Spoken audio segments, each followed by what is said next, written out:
जय हिंद दोस्तों, सभी छात्रों का सनराइज क्लासेस में बहुत बहुत स्वागत है। और आज के करंट अफेयर शुरू करने से पहले मैं आप सभी छात्रों को ये बता देना चाहता हूं कि अगस्त के महीने में कभी भी उत्तर प्रदेश पुलिस 60,244 पदों के लिए भर्ती हो सकती है। इसीलिए छात्रों चाहे जहां से भी पढ़ रहे हों, जिस कोचिंग से, जिस ऐप से और जिस यूट्यूब चैनल से पढ़ रहे हों, पढ़ते जाइए लगातार, क्योंकि इस बार का पेपर थोड़ा सा टफ आने वाला है। और एसएससी जीडी की रिवाइज्ड वैकेंसी आई है, जिसमें 46,617 पद बढ़ गए हैं। टोटल 20,000 पद बढ़ाए गए हैं। पहले 26,146 पद थे, लेकिन अभी वर्तमान में एसएससी जीडी में 46,617 पद हो गए हैं। तो जिन बच्चों को थोड़ी बहुत कट ऑफ के पास जो आशंका थी, वो भी अब सेलेक्ट होने की कगार में हैं। आप निश्चित रहिए, आप सेलेक्ट जरूर होंगे। ठीक है। दूसरी इंपॉर्टेंट बात, सनराइज करियर एकेडमी में कैप्टन एस कुमार सर द्वारा अग्निवीर, भारतीय सेना अग्निवीर की संपूर्ण तैयारी कराई जाती है। फिजिकल, मेडिकल और रिटन की संपूर्ण तैयारी कराई जाती है, लेकिन ऑफलाइन। ठीक है, हम ऑफलाइन में ज़्यादा विश्वास करते हैं, खासकर तब जब इंडियन आर्मी की तैयारी की बात कर रहे हो। ठीक है, कम से कम अभी 150 से ज़्यादा बच्चे, विगत वर्षों में 150 से ज़्यादा बच्चे कैप्टन एस कुमार सर के नेतृत्व में अग्निवीर, इंडियन आर्मी अग्निवीर में अलग अलग बटालियन में जा चुके हैं। यदि आपको भी तैयारी करना है तो डिस्क्रिप्शन में हमारा पता है, फ़ोन नंबर है, हमें फ़ोन मिलाइए और जहाँ से भी आप हैं और तैयारी करना चाहते हैं, हमसे बात कीजिए। ठीक है, चलिए बात करते हैं आज के करंट अफेयर्स की। बात करते हैं कि क्या क्या करंट अफेयर्स है जो हमारे एग्जाम के लिए बहुत ज़्यादा इंपॉर्टेंट है, छात्रों। सबसे पहले चैनल को लाइक करो, सब्सक्राइब करो, दूसरों को भी बताओ, ताकि अच्छे से अच्छा मटेरियल हम आपको दे सके और हमें भी एक मोटिवेशन मिले। ठीक है, चौधरी चरण सिंह, ध्यान दीजिएगा, चौधरी चरण सिंह हरियाणा कृषि विश्वविद्यालय के कुलपति प्रोफेसर B.R. कंबोज को MS स्वामीनाथन पुरस्कार दिया गया है। ठीक है, ये है अभी चौधरी चरण सिंह हरियाणा कृषि विश्वविद्यालय के कुलपति, और इनको हाल ही में इनको MS स्वामीनाथन पुरस्कार से नवाजा गया है। इनका नाम है B.R. कंबोज। लेकिन ध्यान देने वाली बात है कि इनको कौन सा पुरस्कार मिला है? MS स्वामीनाथन। ठीक है, MS स्वामीनाथन इनको जो है पुरस्कार मिला है। अब यहाँ पर शब्द आया है MS स्वामीनाथन। ठीक है, ये ध्यान देना, यहाँ पे एक शब्द आया है MS स्वामीनाथन। तो इस MS स्वामीनाथन को हमें क्यों पढ़ना है? क्योंकि हमारे एग्जाम में आ सकता है, इसलिए पढ़ना है। ठीक है, MS स्वामीनाथन कौन थे भाई? तो MS स्वामीनाथन हरित क्रांति के जनक। कौन थे भाई? हरित क्रांति, भारत में जो हरित क्रांति आई थी, हरित क्रांति के जनक थे। ठीक है, जनक थे। अभी हाल ही में इनका निधन हुआ है, ध्यान दीजिएगा, जनक थे ये। अभी हाल ही में 2-3 महीने पहले इनका 99 वर्ष की आयु में निधन हुआ है, और इनके नाम से जो पुरस्कार है MS स्वामीनाथन पुरस्कार, वो दिया गया है B.R. कंबोज को। और यही MS स्वामीनाथन भारत में हरित क्रांति लाने वाले यही व्यक्ति थे। और हमारे भारत में, ध्यान दीजिएगा, हमारे भारत में हरित क्रांति आई है 1968 के समय में। ठीक है, ध्यान दीजिएगा, 1968 के समय में हमारे भारत में हरित क्रांति आई है। और हरित क्रांति का संबंध किससे था? खाद्यान्न से था। ठीक है, ध्यान दीजिएगा, किससे था भाई? खाद्यान्न से था। ठीक है, हरित क्रांति जब हमारे भारत में लाई गई, तो हमारे भारत का उद्देश्य था कि हमारे भारत में जितना भी खाद्यान्न है, बेसिक जो चीज़ है, उसको इतना ज़्यादा उगाया जाए कि हम आत्मनिर्भर हो जाए। और हरित क्रांति में ध्यान देना, हरित क्रांति में जो मुख्य फसल थी वो क्या थी? गेहूँ। और क्या थी? चावल थी। ठीक है, ये ध्यान देना, हरित क्रांति में जो मुख्य फसल थी वो क्या थी? गेहूँ और चावल की। गेहूँ और चावल को हमें इतना ज़्यादा इसको उगाना है कि हम इसमें आत्मनिर्भर हो जाएं। ठीक है, तो ध्यान देना है, यहाँ पर हरित क्रांति के जनक कौन है भाई? MS स्वामीनाथन। और इसमें हमें क्या उगाना था? इसमें हमें उगाना था क्या भैया? गेहूँ। क्या होना? गेहूँ और क्या? चावल। ठीक है, और क्या भैया? चावल। ठीक है, तो जब भी गेहूं की बात होगी, तो भारत में सबसे ज्यादा गेहूं का उत्पादन करता है क्या? यूपी राज्य। ठीक है, यूपी राज्य गेहूं का उत्पादन करता है क्या? यूपी राज्य। और जब भी बात होगी चावल की, तो चावल का सबसे ज्यादा उत्पादन करता है क्या भैया? बंगाल। चावल का सबसे ज्यादा उत्पादन कौन करता है? बंगाल करता है। ठीक है, यहाँ पे क्रांति की बात आई है, तो चलो कुछ क्रांति भी देख लेते हैं। ठीक है, जैसे पीत क्रांति। ठीक है, पीत क्रांति किससे था? तिलहन से। किनसे? तिलहन से। मतलब ऐसे फसल जो तेल उत्पादित करती है। पीत क्रांति किसे था? तिलहन से। ऐसी फसल जो तेल उत्पादित करती है उसको लगाना अच्छे से और तेल में आत्मनिर्भर बनना, ठीक है। उसके बाद हम करें श्वेत क्रांति, ठीक है, ध्यान देना, श्वेत क्रांति। तो श्वेत क्रांति किससे था भाई? दुग्ध से। श्वेत क्रांति किससे था? दुग्ध उत्पादन से। श्वेत क्रांति किससे था? दुग्ध उत्पादन से, ठीक है। उसके बाद नीली क्रांति। नीली क्रांति किससे संबंधित था भाई? नीली क्रांति था मत्स्य से, ठीक है, मत्स्य उत्पादन यानी मछली उत्पादन से नीली क्रांति था, मछली, ठीक है। उसके बाद लाल क्रांति। लाल क्रांति ध्यान देना, लाल क्रांति किससे था? मांस उत्पादन से, ठीक है। लाल क्रांति किससे? मांस उत्पादन से, ठीक है। मांस और क्या? प्याज उत्पादन से, ध्यान देना, प्याज उत्पादन से। गुलाबी क्रांति, जब भी गुलाबी क्रांति होगी तो झींगा मछली से। किससे भाई? झींगा मछली से, ठीक है। झींगा मछली से संबंधित है क्या?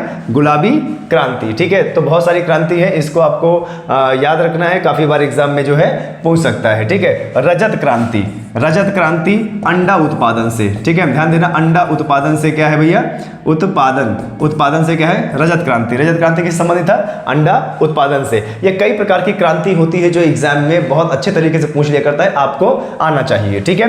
चलिए आगे बढ़ते हैं और देखते हैं भारत और क्या बोल रहे हैं, देखिए, भारत और संयुक्त अरब अमीरात, भारत और यूएई की सेनाओं के बीच में संयुक्त सैन्य अभ्यास डेजर्ट साइक्लोन 2024 संपन्न हुआ, ठीक है। पूछ ले कि डेजर्ट साइक्लोन किन दो देशों के मध्य हुआ है? तो संयुक्त अरब अमीरात और भारत के मध्य हुआ है, ठीक है। देखो डेजर्ट, यहां पे एक नाम समझिए, डेजर्ट का मतलब होता है रेगिस्तान, ठीक है। और जो अरबी देश हैं वो रेगिस्तान वाले देश हैं, ठीक है, ध्यान दीजिएगा। जो अरबी देश हैं वो रेगिस्तान वाले देश हैं, तो ध्यान देना, अरब, रेगिस्तान, अरब, ठीक है, और अरब से संयुक्त अरब अमीरात। तो डेजर्ट साइक्लोन युद्ध अभ्यास भारत और किसके बीच में है?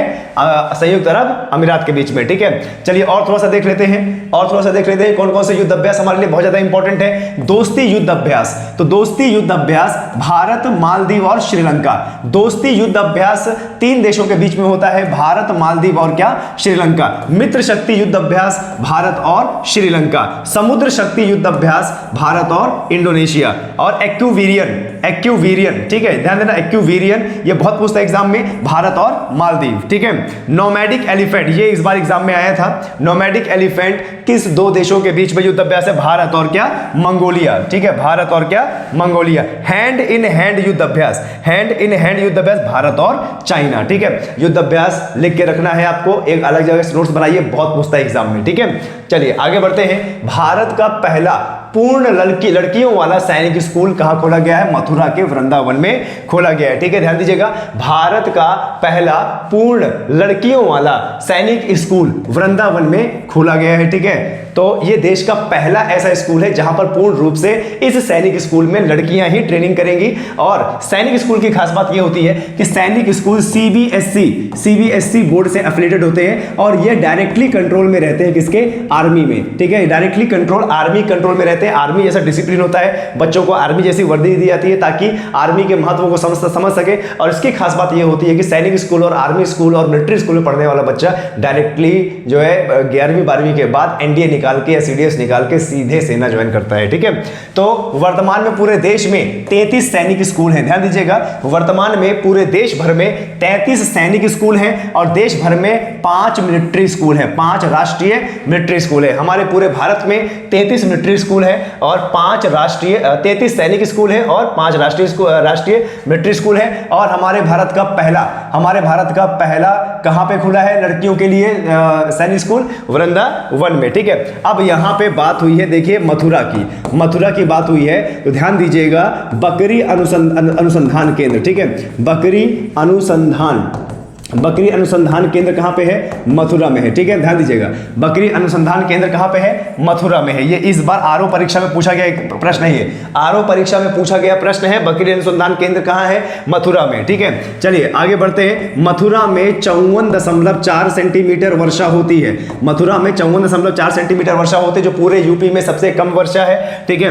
और मथुरा का लाल बलुआ पत्थर, ध्यान दीजिएगा, मथुरा का लाल बलुआ पत्थर ये कहां लगा है? है नई संसद में, ये कहाँ लगा है भाई, नई संसद में लगा है, ठीक है। आए समझ में, मथुरा किस नदी के किनारे है, यमुना नदी के किनारे, ठीक है। और ब्रज भाषा बोली जाती है मथुरा में, क्या, ब्रज भाषा बोली जाती है मथुरा में, ठीक है। और ध्यान देना यहाँ पर कौन सा नृत्य, मयूर नृत्य, यहाँ पे कौन सा नृत्य लोकप्रिय है, यहाँ पे मयूर नृत्य। और कौन सी होली, लठमार होली, ठीक है, ध्यान देना लठमार होली यहाँ पर होती है, काफी बार एग्जाम में आया हुआ है, ठीक है। चलिए आगे बढ़ते हैं, चलिए आगे बढ़ते हैं और देखते हैं कि हमारा अगला करंट अफेयर क्या है, ठीक है।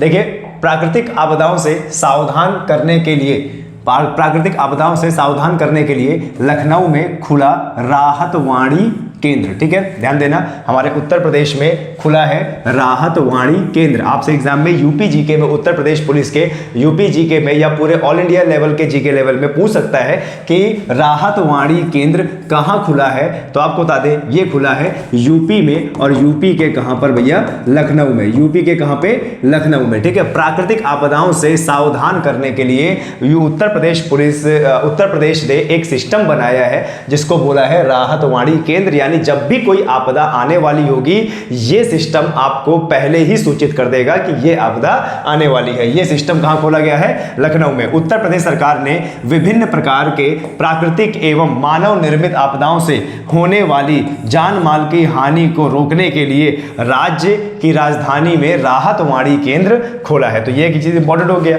अब यहां पर आपदा की बात आई है तो आपदा से निपटने के लिए केंद्रीय लेवल का भारत का एक डिपार्टमेंट है जिसका नाम है क्या, एनडीआरएफ, ठीक है। क्या नाम है, एनडीआरएफ। ध्यान दीजिएगा, आपदा से निपटने के लिए, त्वरित आपदा से निपटने के लिए हमारे देश का एक डिपार्टमेंट है एनडीआरएफ, जिसका फुल फॉर्म होता है नेशनल, ध्यान देना पूछ सकता है, नेशनल डिजास्टर, ठीक है, नेशनल डिजास्टर रिस्पॉन्स फोर्स, ठीक है। ध्यान दीजिएगा, नेशनल डिजास्टर रिस्पांस फोर्स। और इसका हेड होता है, इसका अध्यक्ष होता है कौन, पीएम। इसका अध्यक्ष कौन होता है भाई, पीएम, ठीक है। इस डिपार्टमेंट का अध्यक्ष कौन होता है, पीएम। तो ये आपको जानना है, ठीक है। अब भाई आपदा, प्राकृतिक आपदा की बात हुई है तो प्राकृतिक आपदा या किसी भी प्रकार की आपदा से लड़ने के लिए हमारे देश में एक डिपार्टमेंट है जिसका नाम है एनडीआरएफ, ठीक है। और इसका सदैव अध्यक्ष कौन होता है, पीएम, यानी प्रधानमंत्री, ठीक है। प्राकृतिक जान माल की हानि को रोकने के लिए राज्य की राजधानी में राहत वाणी केंद्र खोला है, ठीक है। चलिए आगे बढ़ते हैं और आगे जरा देखिए क्या बता रहा है, पश्चिम बंगाल की कड़ियाल साड़ी, पश्चिम बंगाल की कड़ियाल साड़ी को भौगोलिक जीआई टैग मिला है। देखिए ये है पश्चिम बंगाल की कड़ियाल साड़ी और इसको अभी भौगोलिक संकेतक यानी जीआई टैग मिला है, ठीक है। तो यहाँ ये कहाँ का है, ये है भैया बंगाल का, ठीक है, बंगाल का। अब बंगाल का जीके जीएस एग्जाम में ना आए ऐसा हो ही नहीं सकता। ध्यान देना, सबसे ज्यादा जूट की खेती, ठीक है, जूट की खेती, ठीक है, सबसे ज्यादा जूट की खेती कहाँ पे होती है भाई, पश्चिम बंगाल में होती है, ठीक है। सबसे ज्यादा जूट की खेती कहाँ होती है, पश्चिम बंगाल में होती है। और जूट अनुसंधान केंद्र, ठीक है, ध्यान देना, जूट अनुसंधान केंद्र ये भी कहाँ पे है हमारा, ये भी बंगाल में है। जूट अनुसंधान केंद्र ये कहाँ पे है, बंगाल में है, ठीक है। और ध्यान देना यहाँ पे क्योंकि जीआई टैग की बात हो रही है ना, जीआई टैग की बात हो रही है ना, भारत का पहला किसी प्रोडक्ट को अगर जीआई टैग मिला था, ध्यान देना, भारत में अगर कोई पहला जीआई टैग मिला था ना तो वो बंगाल का ही दार्जिलिंग की चाय थी। ध्यान देना, दार्जिलिंग की चाय, ठीक है, दार्जिलिंग की चाय, ठीक है। ध्यान देना, पूरे भारत में ऐसा कोई प्रोडक्ट जिसको पहली बार जीआई टैग मिला था भारत का प्रोडक्ट, वो था दार्जिलिंग की चाय ही थी। और यही बंगाल की कड़ियाल साड़ी को क्या मिला है, जीआई टैग मिला है, ठीक है। बंगाल में कौन सी नदी है, हुगली नदी है, ठीक है, हुगली नदी बंगाल में है। और आपको बता दें दामोदर नदी, ठीक है, ध्यान देना, दामोदर नदी को क्या बोलते हैं, बंगाल का शोक, ठीक है, बंगाल का शोक बोलते हैं दामोदर नदी को, ठीक है। तो ये याद रखना है, आपके एग्जाम में आ सकता है, ठीक है। चलिए आगे बढ़ते हैं। अच्छा, जीआई टैग की बात की है तो कुछ जीआई टैग और बात कर लेते हैं। कंधमाल हल्दी, ठीक है, ध्यान देना, कंधमाल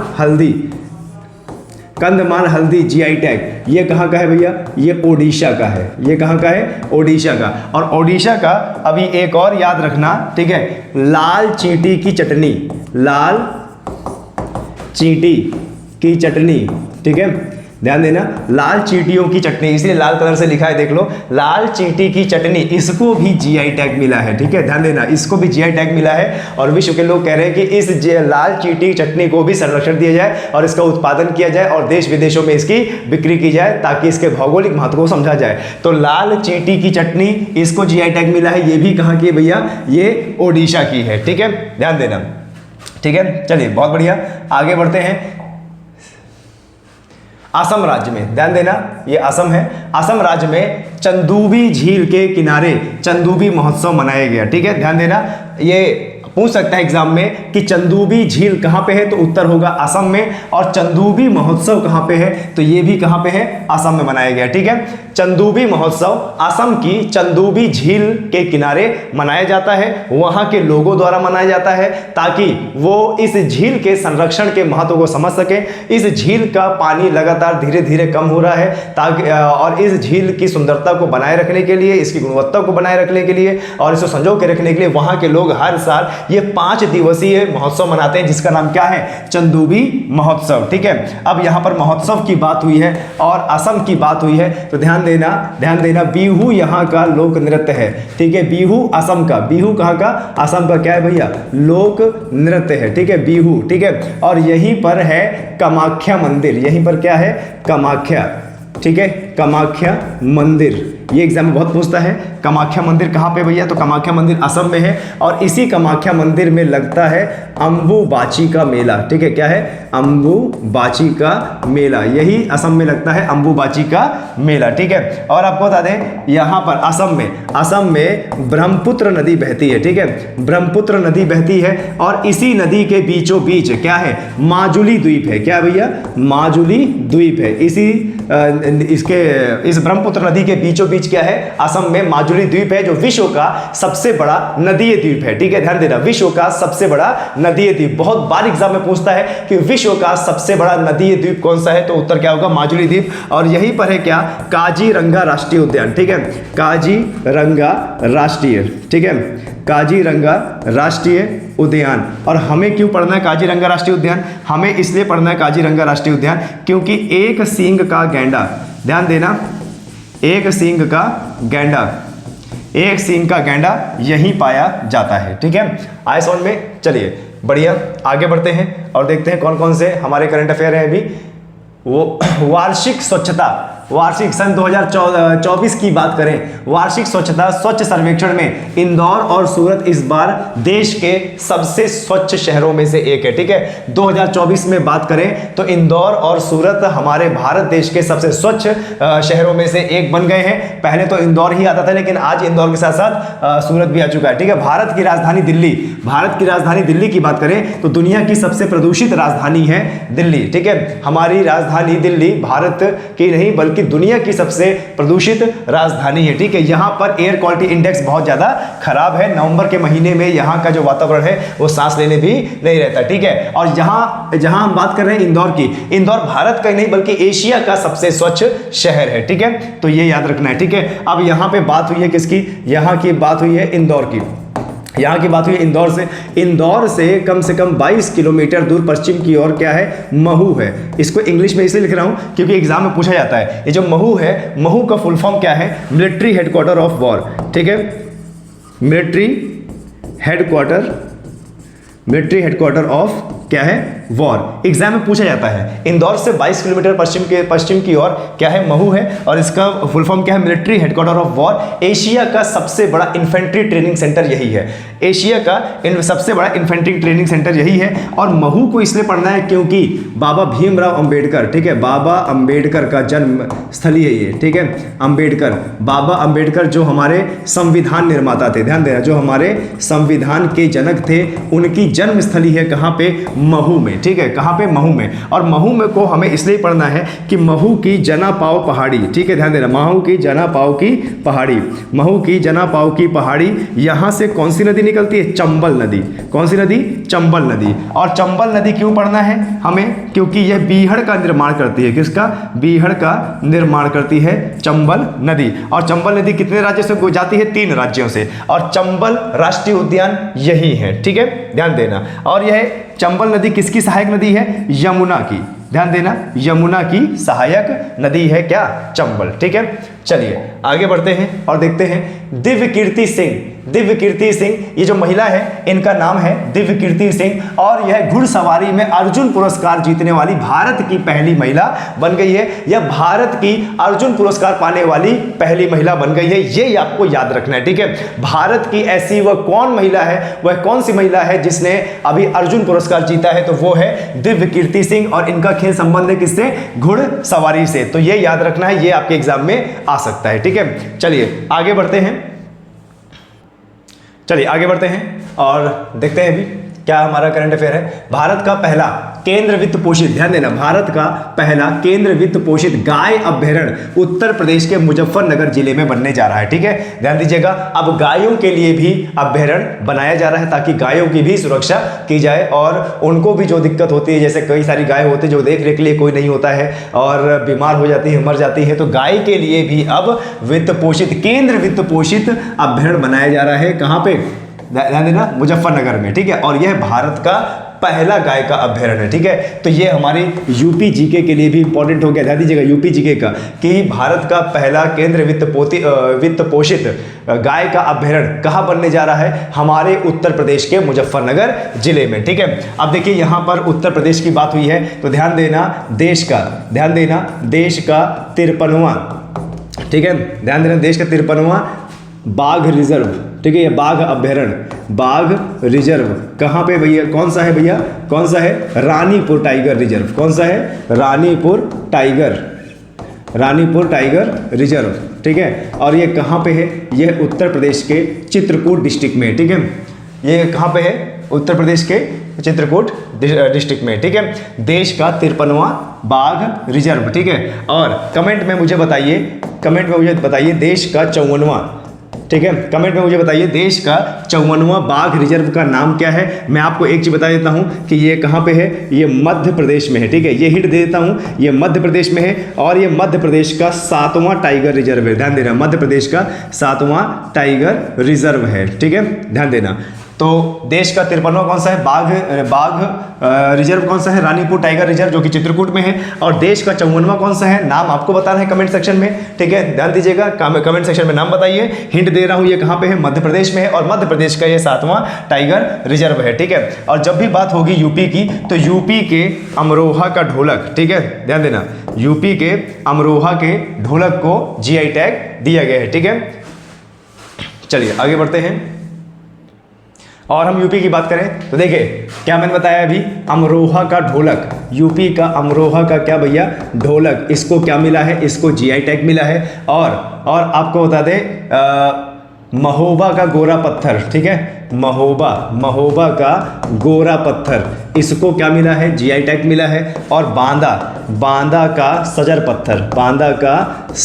पत्थर, ठीक है, इसको क्या मिला है, जीआई टैग मिला है। ठीक है, तो यूपी के बारे में ये जानना आपको जरूरी है। ठीक है, चलिए आगे बात करते हैं बाजार मूल्यांकन में। ठीक है, बाजार मूल्यांकन में भारत की LIC कंपनी सबसे मूल्यवान PSU बन गया। ठीक है, पब्लिक सेक्टर यूनिट। अगर हम बाजार मूल्यांकन की बात करें तो ये जो LIC है जिसका नाम है life insurance corporation of India और भारत की सबसे पुरानी बीमा कंपनी, यह अभी 2024 में ध्यान दीजिएगा SBI को पीछे छोड़ दिया, इसने SBI को पीछे कर दिया है और भारत की सबसे मूल्यवान PSU बन गई है कौन, LIC, life insurance corporation of India. बाजार मूल्यांकन LIC सबसे मूल्यवान PSU कंपनी के रूप में किसको पीछे किया इसने, SBI को। ठीक है, ध्यान देना। और जब भी बात होती है LIC की, यह एक अर्ध सरकारी बीमा कंपनी है और सबसे ज्यादा ग्राहक धारक भी है ये LIC। ठीक है, LIC की बात करें तो LIC की स्थापना 1956 में भारतीय संसद में भारतीय जीवन बीमा अधिनियम पारित करके की गई थी। ठीक है, कब की गई थी, 1956 में। LIC का मुख्यालय कहां पे है, मुंबई में है। ठीक है, LIC भारत की सबसे बड़ी जीवन बीमा कंपनी होने के साथ ही यह देश की सबसे बड़ी निवेशक कंपनी भी है। ठीक है, तो इतना याद रखना है LIC के बारे में। आगे बढ़ते हैं PM Modi Talabira, PM Modi Talabira thermal power project की आधारशिला रखी। कहां पे? ये तालाबीरा थर्मल पावर प्रोजेक्ट कहां बनने जा रहा है? तो इसका उत्तर क्या होगा भैया? ओडिशा में। कहां बनने जा रहा है ये? ओडिशा में। पीएम मोदी ने अभी हाल ही में तालाबीरा थर्मल पावर प्रोजेक्ट की आधारशिला रखी है। तो पूछ ले कि भैया ये कहां बनने जा रहा है? तो ये बनने जा रहा है ओडिशा में, ठीक है। और जब भी बात होती है ओडिशा की, तो ओडिशा में भैया हीराकुंड बांध, ठीक है, ध्यान देना, हीराकुंड बांध है, ठीक है, किस नदी के ऊपर? महानदी के ऊपर। किसके ऊपर? महानदी के ऊपर। विश्व का सबसे लंबा बांध, विश्व का क्या भैया? सबसे लंबा बांध, ठीक है, विश्व का सबसे लंबा बांध, ठीक है। सूर्य कोणार्क मंदिर, सूर्य कोणार्क मंदिर ये कहां पे भाई? सूर्य कोणार्क मंदिर ये कहां पे है? ओडिशा में है, ठीक है। भारत की सबसे बड़ी झील चिलिका झील, भारत की सबसे बड़ी खारे पानी की झील चिलिका झील, ये भी कहां पे है? ये है आपका ओडिशा में। भारत की पहली रामसर स्थल चिलिका झील ही थी, भारत की पहली रामसर स्थल क्या? चिलिका झील ही थी, ठीक है। कंधमाल हल्दी, कंधमाल हल्दी यहाँ का क्या है? जीआई टैग है, ठीक है। और लाल चींटी, लाल चींटी, ध्यान, लाल चींटी की चटनी, लाल चींटी की चटनी यहाँ का क्या है भैया? जीआई टैग है, ठीक है, ध्यान देना है। चलिए, ये समाप्त हुआ आज हमारा करंट अफेयर। कल फिर हम शाम के लेके आएंगे, कल सुबह लेके आएंगे करंट अफेयर, और रात्रि 8 बजे जो हमारी क्लास होती है उत्तर प्रदेश पुलिस स्पेशल की, अभी फिलहाल एक क्लास दे रहे हैं, आने वाले समय में पूरे बैच की क्लास देंगे, देखना ना भूलिएगा। तब तक के लिए जय हिंद।